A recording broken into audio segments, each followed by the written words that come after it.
And so it was that later that day, I arranged for the three of us, Jesus, Siddhartha, and me, to go for a drive to a place called Land's End, where we walked to a waterfall overlooking a large meadow.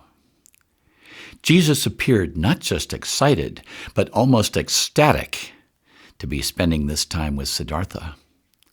And Siddhartha, he seemed disinterested in whatever may lay in his path today. While sitting on a cluster of mossy rocks, Jesus began by asking a surprisingly direct question. Siddhartha, when you look at me, what do you see? The Buddha said nothing for a time, as I had come to expect from this enigmatic creature.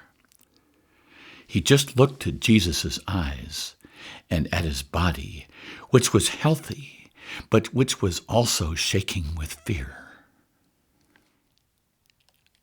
I see a man whose life might be called a living hell. Am I right? Yes, Siddhartha, I suppose so.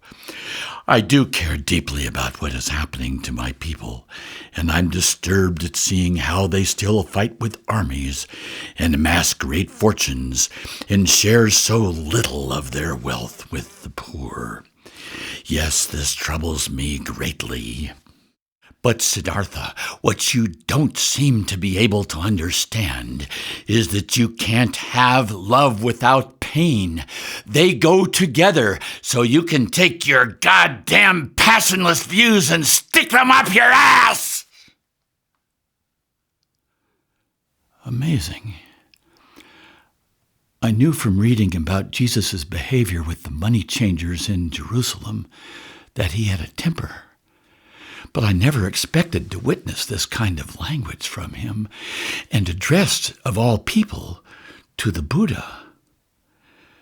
I began to see Jesus as a man with levels of complexity which I had never dreamed of.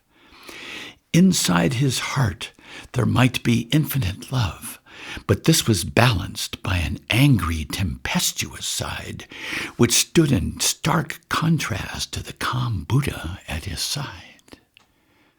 The Buddha replied, so. Jesus was looking sheepish now, knowing that he had humiliated himself before Buddha and me. I sensed that he would give almost anything to take back his last words. I also sensed that he wanted to continue this dialogue to learn what he could from this totally different kind of pacifist. Siddhartha, please forgive me. I truly did not mean to speak to you in that way. Jesus, there is nothing to forgive. You were just being you, and there is nothing wrong with that. Still, you're clinging to suffering as a form of spirituality. Makes no sense to me. But Siddhartha, how can you remain so impassive when a baby is dying, or when a woman is in pain during childbirth, or 6 million Jews are murdered in the Holocaust? Don't you in some way feel their pain? If you don't, then you can't be human, and you certainly can't call yourself compassionate. Siddhartha drew a big breath and waited some time before answering. Who are we to question the way things are? Pain and suffering exist the same as pleasure and joy. They are all part of life, and we need to accept this if we are to be truly enlightened. I believe they can all be present at the same time, and I try to manifest them in my spirit every second of every day. I also know that you and other Christians see life differently, and that is fine with me. Buddha, wake up. You're living in a lifeless bubble. Think of the pain which you caused your wife Yodasara, your son Rahula, your father Sudayana, and your mother Maya when you left them at the palace in Lumbini, never to return. Yes, you were on a mission to save mankind from suffering, but also, yes, you brought your family great pain. Can you feel this? Don't you have an ounce of true feeling in your body and your soul? Think for once of your own children. The great Buddha was clearly not used to being addressed in this manner. He closed his eyes, assumed the lotus position once again, and he said nothing in reply. Jesus and I both watched the stoic figure as he evidently processed these words. Minutes went by. Maybe an hour, maybe 2. I lost track of time. Then, at last, came a sign. A small tear arose near the bottom of his left eye and dripped onto one of his legs. And another, and another.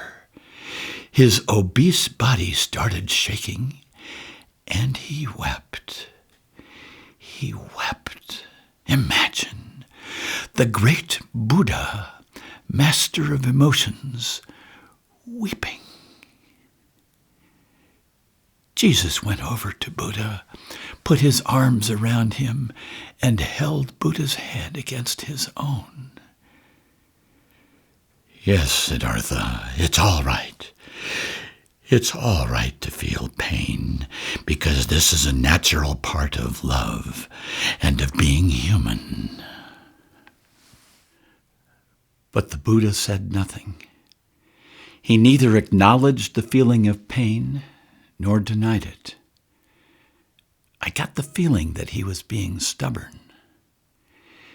Yes, at last, Jesus' words had probed to the inner depths of Siddhartha's soul. Jesus broke the silence with these words. Siddhartha, may I let you in on a little secret? Ever since I learned about your life's mission to eliminate suffering, I have felt like you were a twin brother. Your approach is certainly different from mine, and it has nothing to do with my Lord. But it has brought a calmness and peace to so many people, and even to me, especially when I was on the cross. During that terrible time, I was comforted so much by you and your ideas. I truly love you.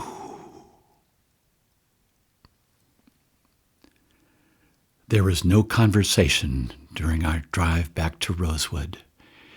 Jesus had a kind of warm glow on his face, perhaps for having expressed his love to a very special person.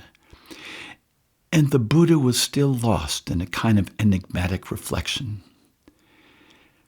I was feeling uniquely privileged to have witnessed that day, but I also had a feeling of irresolution.